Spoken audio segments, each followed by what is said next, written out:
E aí, pessoal, eu sou Alexandre Batista e esse é o Sobrecapa, e o vídeo de hoje é uma lista sobre os maiores vilões da Liga da Justiça. Antes da gente começar, eu já chamo vocês para conhecerem ultimatodobacon.com acessando a lista que está aqui no link. A lista completa vai estar lá com todos os maiores vilões que a gente elencou, e aqui no vídeo a gente vai dar alguns dos highlights. Mas antes do papo, tem sempre aquele recadinho para vocês. Aproveita e já dá aquele like no vídeo, se inscreve no canal se não for inscrito, e clica no sininho para ativar as notificações. Você pode personalizar o seu conteúdo entre todas, algumas e nenhuma notificação. E vamos lá, galera. Vou aqui já abrir, chamando meus parceiros de conversa hoje, o senhor Lucas Souza e o senhor Bruno Senna. Sejam bem-vindos, meus amigos. Como é que vocês estão? Grande Alexandre. Cara, prazerzaço estar aqui com vocês mais uma vez. E, cara, para falar de vilão da Liga, né? Se aquela frase é verdade, os heróis só são tão grandes quanto suas maiores ameaças. Cara, a gente vai ver que a Liga tem ameaça pra caramba e só ameaça de nível alto, né? Então tem bastante coisa legal pra gente falar aí. Salve Ale, salve Lucas. Muito bom estar aqui de novo com vocês, cara. É isso, né? A Liga da Justiça, talvez o maior e melhor supergrupo dos quadrinhos, tem que ter os maiores e melhores vilões dos quadrinhos também, para poder bater de frente, né? Poder elevar esse status quase mitológico da Liga da Justiça. Vamos lá então, galera. Tem bicho bravo pra caramba aí pra gente falar, né? Então vamos já acelerar. Já vou abrir aqui pro nosso convidado, obviamente, Bruno Senna. Já começa com você, meu amigo. Vai lá e já dá a tua primeira indicação. Cara, eu vou começar com o mais óbvio, que aí depois vocês podem destrinchar os vilões mais obscuros da Liga da Justiça, mas o mais óbvio de todos, principalmente quando eu penso em quem pode bater de frente com o Superman. Eu penso em Darkseid, com certeza. Né? Darkseid, que já foi colocado como uma entidade cósmica na teoria, o Darkseid que é chamado de novo Deus, porque ele faz parte do núcleo dos novos deuses, né? Vem lá de Apocalipse, que é rival da Terra Nova Gênesis, e eu acho muito legal o quanto eles fazem esse paralelo de Apocalipse ser quase um inferno e Nova Gênesis ser um lugar divino, quase o Jardim do Éden e tudo mais. E o Darkseid faz parte das maiores e das grandes histórias e sagas da Liga da Justiça. Às vezes nem sempre confrontando eles, como a gente já viu acontecer, por exemplo, em Terra Cósmica, você vê o Darkseid trabalhando junto com alguns personagens da Liga da Justiça, o que é muito louco. Mas, claro, sempre focado nos seus próprios interesses, nos seus próprios ideais. E eu acho que não tinha como começar essa lista sem o, talvez, principal vilão da Liga da Justiça. Ô Bruno Senna, eu vou fazer um comentário aqui, né? Porque ele tem uma fase da Liga da Justiça que é criticada num período que não agrada a todos os fãs, mas ele foi o cara que ele levou o Darkseid para esse nível de poder que a gente tá acostumado agora, né? Eu vou pedir aí depois pro editor colocar aqui, porque a gente já viu o Darkseid fritando hambúrguer no McDonald's, né? Tudo bem, outras épocas e tal, mas fritar hambúrguer no McDonald's não é lá tão ameaçador cosmicamente falando assim. Brincadeiras à parte, galera, eu acho que uma das histórias mais legais com o Darkseid, que realmente tira ele do nível de poder Superman e mostra pra ele, cara, ele é uma ameaça nível Liga da Justiça, é a guerra de Darkseid do Geoff Johns, né? A gente já tinha visto o Darkseid, cara, ser comparado ao Superman, a gente já tinha visto o Darkseid em muitos casos tomar um pau tremendo do Superman, né? E que você fala, cara, ele é uma ameaça de Liga da Justiça se o Superman tá pegando e dando um pau nele sozinho. Tem uma história, eu não vou me lembrar agora o autor, mas saiu nos primeiros números também, 16 ou 17, da primeira série do Superman da Panini, que o Superman entra em Apocalipse, dá um pau no Darkseid sozinho, joga ele na Muralha da Fonte, beijinho, beijinho, tchau, tchau, né? Então você fala assim, opa, que déspota é esse aí que toma essa surra com essa facilidade toda? E o Johns fala o seguinte, não, cara, o Darkseid ele é outro nível, ele não está sendo comparado com o Superman, ele é nível anti-monitor, né? Então a guerra de Darkseid, para quem não leu, eu gosto muito porque ela mostra o Darkseid tentando, né, e vamos combinar em alguns momentos até conseguindo pegar o anti-monitor no pau, né, cara? Para quem não sabe quem é o anti-monitor, é só o vilão da Crise nas Infinitas Terras, né, que matou aí, dizimou incontáveis mundos. Então eu acho que é um vilão que realmente não tem como abrir essa lista sem ele, porque ele é talvez a antítese do que a Liga da Justiça representa, né? Então acho que você abriu muito bem, Bruno. Eu vou falar de um outro, cara, eu vou aproveitar já esse ensejo aí à minha fala para pegar um outro aqui que eu acho que ele tem sido pouco utilizado. A última vez que ele foi bem utilizado, que eu me lembre, foi na frase do Brad Meltzer, na Liga da Justiça também, que é o Android Amazo, né? O Android Amazo é um dos vilões clássicos da Liga que depois foi meio que sendo deixado de lado ou trabalhado de uma forma meio diferente, né? Eu me lembro dele também no Capuz Vermelho, né? Lá no meio da história de retorno do Jason Todd. Mas, cara, o vilão Amazo é um baita de um vilão ameaçador e eu queria muito que os roteiristas voltassem a usar ele com mais frequência. A gente tem na Liga da Justiça uma verdadeira vastidão de poderes. Tem o Superman, que tem basicamente tudo, né? A gente tem a Mulher Maravilha, que também é super poderosa, a gente tem o Aquaman, a gente tem o Flash, a gente tem o Lanterna Verde, então a gente tem ali uma gama de poderes absurdos. Cara, e se tivesse um androide ou se tivesse uma pessoa que tivesse todos esses poderes ao mesmo tempo? E o pior, e se esse androide fosse se adaptando aos estilos de combate e poderes conforme eles vão aparecendo? Esse é o Amazo, né? Então eu acho que é um vilão ameaçador pra caramba. Toda vez que ele aparece, ele dá um tremendo trabalho para a Liga, né? Normalmente as soluções vão de exaurir a bateria dele a todo mundo tentar atacar ele ao mesmo tempo, porque quando ele é bem utilizado, né? E quando a gente está falando do Amazo original ou do Amazo bem feito e não uma réplica qualquer, ele é osso duro de roer, cara. Cara, vocês elevaram o nível da conversa logo de saída. Não tem nem o que falar, né, cara? Darkseid Amazo. Então eu não vou poder ficar para trás. Eu vou trazer aqui a indicação do Starro, o Conquistador, que foi o vilão clássico, né, que na Era de Ouro fez com que a Liga se formasse na Era de Ouro e que está aí em alta por conta do filme do Esquadrão Suicida, né? Então ele é o grande vilão lá do filme do Esquadrão Suicida e ele acaba sendo muito poderoso por conta dessa capacidade que ele tem de soltar ali, não sei se são pólipos ou que são aquelas pequenas estrelinhas do mar espaciais, que elas agem nos seres humanos que nem o facehugger do Alien, né? Gruda na cara e a pessoa fica com aquela estrela do mar na cara, sendo controlada pelo Starro, porque ele tem uma consciência coletiva ali, ele é meio tipo Legião, né? Ele domina todas as pessoas, e isso acaba sendo um grande desafio para a Liga, porque não só o Starro ele tem, né, os poderes dele telepáticos e tudo mais, mas as pessoas que estão infectadas pelos pólipos do Starro são pessoas, né? Então a Liga não pode soltar o braço em cima das pessoas, acaba sendo uma ameaça muito mais porque ele ameaça as pessoas e você tem que controlar o teu nível de destruição contra o inimigo, do que por ele ser propriamente dito mega poderoso. Quem viu o filme do Esquadrão Suicida sabe que dá para usar o Starro, né, de uma forma interessante, até com outras equipes, mas para a Liga vira e mexe ele aparece aí dando trabalhos. Na verdade, quem usou ele de uma maneira inusitada, talvez não tanto como um vilão, né, foi o Scott Snyder. O Scott Snyder, e vou dar spoilers aqui, a fase dele quando começa no Sem Justiça, né, o Starro se junta aos heróis para tentar deter a destruição da Muralha da Fonte, né, que eles acabaram causando, e no Noite de Trevas Metal, e o Starro vem a falecer.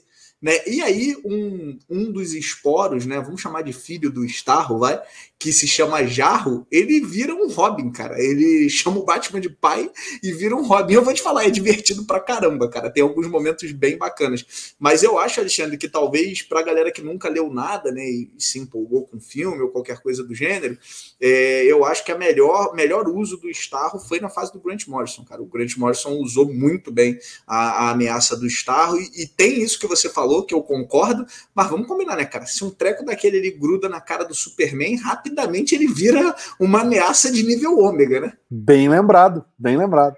Uma coisa legal do Starro também, se o pessoal quiser ler o primeiro quadrinho da Liga, por mais datado que pareça e tudo mais, cara, é interessante, acho que é bem legal você pegar e ler essa primeira história do Starro lá, Conquistador contra a Liga da Justiça, porque mesmo sendo bem antigo, é muito divertido de acompanhar uma aventura dessas da Liga. Então vamos para a segunda rodada, galera. Bruno? Eu acho que talvez para bater de frente com uma super equipe, talvez uma super equipe de vilões, sabe? Como a Legião do Mal, né, cara? Que já teve diversas formações mas os mais recorrentes, pelo menos que eu consigo me lembrar, tem lá o Lex Luthor como cabeça do pessoal, você tem às vezes o Arra Negra, o Capitão Frio já fez parte, geralmente eles pegam os vilões dos personagens da Liga da Justiça recorrente, né? Aquela equipe da Liga da Justiça, eles vão lá e fazem uma antítese daquela liga com os vilões individuais deles, e já rendeu histórias muito legais. O próprio Justiça que tem lá os desenhos do Alex Ross, mas são muito legais. Eu acho que essa história trabalha bem a Legião do Mal, porque coloca ela não só como uma grande ameaça para a Liga da Justiça, mas uma ameaça global mesmo, né? No qual a gente tem que se preocupar com pequenos detalhes, com entender realmente, olha, esse aqui é o vilão da Mulher Maravilha, como a Mulher Leopardo. Será que a Mulher Maravilha realmente é a principal indicada para poder derrotar a Mulher Leopardo? Ou será que a gente pode utilizar um outro membro da nossa equipe para poder fazer isso, sabe? Eu acho que essas brincadeiras assim, que eles fazem bastante, principalmente mais recentemente com as introduções da Legião do Mal, são bem legais.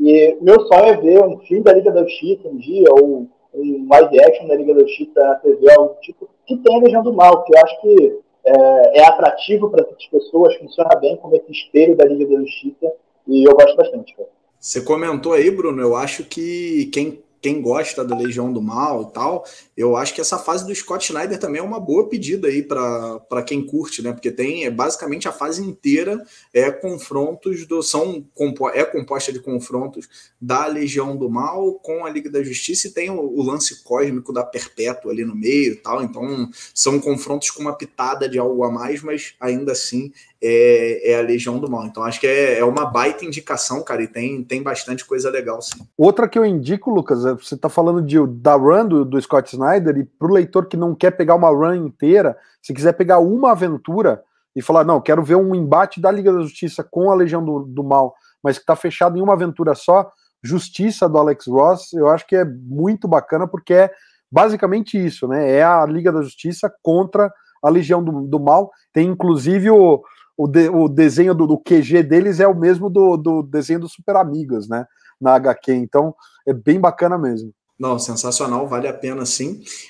Cara, já que a gente tá indo por esse caminho, eu vou voltar lá na primeira indicação do Bruno Senna, né, que ele falou do Darkseid, e eu vou indicar um outro déspota, mas nesse caso é um cara muito menos estrategista, né, e mais louco mesmo, né, a gente tá falando do Mongo, né, então se o Darkseid tem toda aquela pose de, não, vou mandar meus asseclas primeiro, todo organizado, com alguma coisa bem pensada, cara, o Mongo, ele é basicamente um elefante numa loja de porcelana, né? E ele sai atropelando tudo e todos, pouquíssimas vezes, talvez a exceção seja a história para o homem que tem tudo, né? Mas pouquíssimas vezes ele realmente pensou no que ele estava fazendo, né? Tem confrontos bem legais. Eu acho que um dos talvez mais bacanas seja o do Superman e do Hal Jordan, né? Com ele no Retorno do Superman, que ele é o responsável por detonar Coast City, né? A gente tem diversas aparições dele nas HQs do Lanterna Verde, e a gente tem ele como, acho que a primeira página que abre o Noite de Trevas Metal é ele também, né? Com aquela arena e tal, e a gente vê lá os heróis sendo usados do jeito que ele mais gosta, como gladiadores, né? Então eu acho que é bacana, porque ele é um contraponto do Darkseid. Eu, honestamente, eu não considero talvez ele tão ameaçador quanto o Darkseid, como eu falei, né, ele não ser um cara de planejar muito, mas a gente está falando de um cara que tem um nível de força ali, já mostrou isso algumas vezes, espancando o Superman, espancando a Mulher Maravilha e tendo que ter uma reunião de heróis para cuidar dele. Eu acho que sempre quando ele é bem trabalhado, vale lembrar que ele tem 2 filhos também, né? Então, de repente, se ele sozinho não é muita coisa, ele tem um filho e uma filha, pode ser que isso torne a brincadeira ainda mais difícil, mas ele é um personagem, para mim, que quando é bem trabalhado, ele pode render boas histórias. Eu vou trazer aqui um outro vilão que, na verdade, ele teve... Eu acho que ele é mal aproveitado porque ele foi pouco aproveitado. Ele apareceu numa história chamada A Vingança do Submundo, que é o Neron. E eu acho ele um personagem sensacional, porque ele é super estrategista, ele é muito poderoso, mas em vez dele sair batendo de frente com a Liga, o que ele faz é o seguinte, ele faz pactos com outros vilões, e ele toma parte do poder, né, para a alma do vilão em troca de mais poder. Então é uma fase em que você tem todos os vilões meia boca da liga, né? Ou, sei lá, galeria de vilões do Flash, ou Capitão Frio. De repente ele tá tendo poder que sai da mão dele, em vez de ele usar a arma, sai da mão dele, ele tá provocando nevascas em meio Estados Unidos. Você tem, sabe, todos aqueles vilõezinhos de meia tigela, de repente eles estão num nível de poder gigantesco, porque fizeram um pacto com o Neron, e o Neron, obviamente, vai ganhando poder porque ele tá pegando a alma em troca. Então ele fica de lado, né, durante toda a vingança do submundo. Ele fica de lado, enquanto todos os outros vilões estão fazendo o plano, estão executando o plano dele, que é minar a Liga da Justiça de uma forma mais direta, para no final ele tentar conquistar os objetivos dele. Acho muito, muito triste, porque ele apareceu, se não me engano, além de Vingança do Submundo, ele apareceu recentemente como coadjuvante em alguma mega saga e nunca mais. Então fica aí, é uma dica de um vilão que é muito bacana, mas que foi mal aproveitado por aparecer só numa história e não voltar quase nunca mais, né? E é um vilão bem legal mesmo, né, cara? Eu queria ver ele mais vezes tendo protagonismo de vilão, sabe? Sendo o antagonista realmente da história. Como vocês roubaram 2 indicações minhas, dessa vez, eu vou apelar um pouquinho e vou voltar lá no Anti-Monitor. Por quê, né, cara? É só um dos vilões mais poderosos do multiverso DC Comics. Ele simplesmente dizimou dezenas de universos por aí e fez com que o Monitor, que é o sua antítese, né, formasse uma Liga da Justiça formada pelo multiverso, né, cara? Uma Liga da Justiça formada por diversos personagens de várias terras, de várias épocas diferentes, para poder bater de frente com o Anti-Monitor. Eu acho que o Anti-Monitor é um vilão muito apelão, é aquele vilão que, se ele aparece na história, você sabe que vai dar merda, não tem como, o bagulho vai ficar feio, mas eu acho que ele precisa ser lembrado porque, é o vilão da principal mega saga da DC Comics e talvez uma das principais da história dos quadrinhos, que é a Crise nas Infinitas Terras. Vocês foram na veia aí, né? Acho que são duas indicações legais. Para quem não leu esse A Vingança do Submundo, né? Tem matéria lá no Ultimato do Bacon. Vejam depois o que o Coringa pediu para vender a alma dele. Eu não vou dar spoiler, mas eu acho que foi uma sacada legal ali, divertida na HQ. Bom, para passar aí a minha última indicação, eu queria falar na verdade, uma raça de vilões que para mim é das mais ameaçadoras. Eu não sei vocês, mas para mim o cara mais poderoso da Liga da Justiça não é o Superman, é o Caçador de Marte. Né? Porque o cara engloba praticamente todos os poderes que o Superman tem, e o cara ainda é telepata. Então, assim, é um nível de apelação que é de outra ordem, né? Aliás, eu tenho até para mim que tiraram ele da Liga da Justiça por isso, porque é basicamente um Superman telepata, né? E a gente sabe que ele tem uma fraqueza que é o fogo, né? Então, daquela era de preciso dar fraquezas bobas, lembrando que o primeiro Lanterna Verde, o Sentinela, tinha fraqueza de madeira, né? Então, sei lá, tão ameaçador talvez quanto uma barata que aparece aqui na minha casa. Então, olhando aí para essas fraquezas bobas, o Caçador de Marte tem esse problema com fogo. E só que a gente descobre que lá em Marte existiam 2 raças, né? E a gente tinha uma outra raça que era os marcianos brancos, que tem os mesmos poderes que o Ajax, são mais agressivos do que a raça dos marcianos verdes e não tem essa trava de fogo aí não, meu parceiro.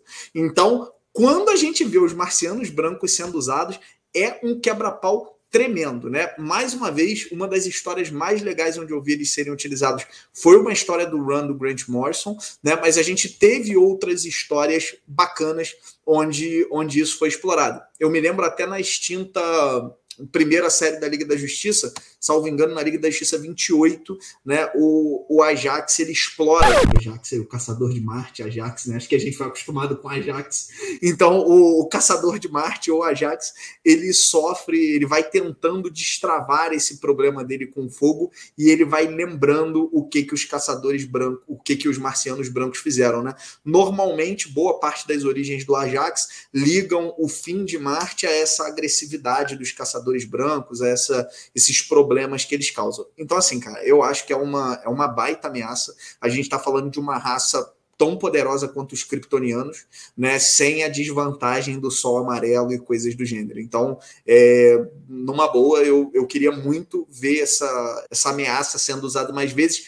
Para mim, ela pode não ser tão icônica quanto Darkseid, né? Não vou comparar ela com Anti-Monitor, porque não tem comparação nada no universo DC, talvez a nova Perpétua, né? Mas nada se compara ao Anti-Monitor. Mas falando de ameaças alienígenas, tal, sei que eu posso chamar isso de pé no chão, mas mais pé no chão, eu acho que os marcianos brancos são, sem sombra de dúvida, aí tem potencial para serem os grandes antagonistas da Liga. Cara, você falou do Caçador, cara. O Caçador, ele é telepata, transmorfo e invisível. Ele fica invisível. Então, assim, caramba, né? Overpower total. Eu acho que só realmente a fraqueza dele ao fogo que torna ele, entre aspas, não é que ele é menos poderoso que o Superman, né? Mas é porque é mais fácil você atingir a fraqueza dele do que ter um pedacinho de kryptonita na mão.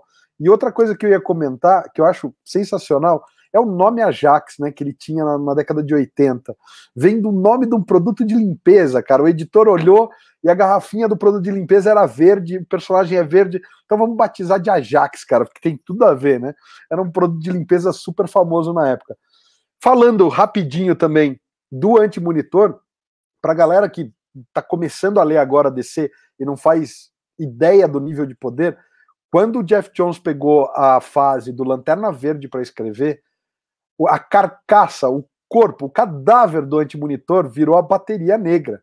Então, assim, o cara tem tanto poder que mesmo morto ele energiza os anéis negros da fase da fase do Jeff Jones frente ao Lanterna Verde. Então, ótimas indicações. Agora vai ficar difícil para mim, então eu vou fazer o contrário. Em vez de ir para vilões mais poderosos, eu vou para os vilões mais pé no chão, e eu vou falar de um cara que ele foi aliado, ele foi, como é que eu posso dizer, gerente e agente, ele era o quê? Ele era o... Cara, ele era o representante da Liga da Justiça na fase da Liguinha, que é o senhor Maxwell Lord, e que lá para a época de Crise Infinita, ele se revelou sendo um vilão, né? O Maxwell Lord, ele era um meta-humano, ele tem poder de influenciar a decisão dos outros, então toda vez que ele tenta convencer alguém a fazer o gosto dele, o nariz dele sangrava, e ele era o agente ali da Liga da Justiça, ele era o gerentão, ele era o empresário da Liga da Justiça na época da Liguinha, mas aí nesse final da run da Liguinha, quando começam a entrar os pesos pesados na Liga, o Maxwell Lord começa a mostrar que ele tem um lado mais obscuro. E aí, na Crise Infinita, quando a gente tá para entrar na Crise Infinita, Maxwell Lord mata o Ted Kord, Besouro Azul, morre pelas mãos do Maxwell Lord, e culmina, essa aventura toda culmina com ele controlando o Superman mentalmente, galera. O nível de poder dele sobe um tanto, eu não vou, né, contar todos os detalhes, mas ele consegue fazer com que o poder dele chegue ao ponto de controlar mentalmente o Superman, e ele faz com que a Mulher Maravilha tome uma decisão que é um dos pontos mais obscuros da história da DC Comics, que é a Mulher Maravilha tirando uma vida conscientemente, propositalmente, numa cena que depois foi imitada pelo Zack Snyder no final de Homem de Aço, no filme quando o Superman mata o Zod. Então é chocante para quem vinha, né, de uma fase mais, sei lá, a gente sabia que toda a história terminava bem com o retorno do Superman, Hal Jordan depois de ser Parallax voltando a se redimir no Noite Final e tudo mais, a gente vê o Maxwell Lord se tornando de fato um vilão e tendo que ser executado pela Mulher Maravilha porque ele está controlando o Superman. Para mim, assim, é um vilão que ele mostrou que mesmo vilões pequenos, com bastante estratégia, conseguem minar a força da Liga da Justiça por dentro. Cara, na verdade, assim, esse arco todo, né, que culmina lá na Crise Infinita, ele traz para mim 3 vilões incríveis, né, se a gente for pensar em vilão da Liga. É, sem sombra de dúvida, o Maxwell Lord, que inclusive depois tem, cara, um arco incrível em Geração Perdida, acho que talvez o único arco bom que veio depois do Dia Mais Claro, né, o que veio junto com o Dia Mais Claro, mas a gente tem ali junto o Alexander Luthor, né, que se torna também um vilão e tenta arquitetar o retorno da Terra, tal, um cara, porra, extremamente estrategista, é um Luthor, né, não dava pra gente esperar nada muito diferente, e tem pra mim, cara, um dos vilões mais legais que o Jones criou e numa das cenas mais bizarras, vale a gente pensar que é começo dos anos 2000, que é o Superboy Prime, que tem uma hora que os Titãs vão pra cima dele e ele arranca braço, tripa, cabeça e tal. Acho que, cara, sei lá, falaram assim, tem uns 50 titãs aí que ninguém lembra. Bota lá naquela cena com o Prime e desova os caras. É basicamente isso aí, né? Então é legal demais, mas tudo começa com o Maxwell Lord, que não só se prova um baita de um vilão, como gera uma das sagas mais legais aí com a Mulher Maravilha e com o Superman, que é o Sacrifício, né, que o Alexandre comentou. Então, realmente sensacional. O Alexandre ficou chateado que eu falei do Superboy Prime e ele saiu. E é isso. Então, tem uma vastidão de super vilões aí para a gente poder explorar, né? Lembrando, galera, essa é a nossa opinião, a gente está trazendo os vilões que a gente mais gosta, né? Lá no site ultimatodobacon.com você tem uma lista completinha com vários vilões, né? Alguns que eram desconhecidos na maioria até pouco tempo, como é o caso do Starro, que agora ficou famoso pelo filme, e outros que o Alexandre citou, que o Bruno citou, que a gente vê poucas vezes. Então, queria agradecer a você que ficou com a gente até agora. Fica ligado aqui no Sobrecapa, fica ligado lá no Ultimato do Bacon, porque a gente tem frequentemente conteúdos novos sobre DC, Marvel, a extinta Vértigo e muitas outras HQs e filmes. A gente se vê, pessoal.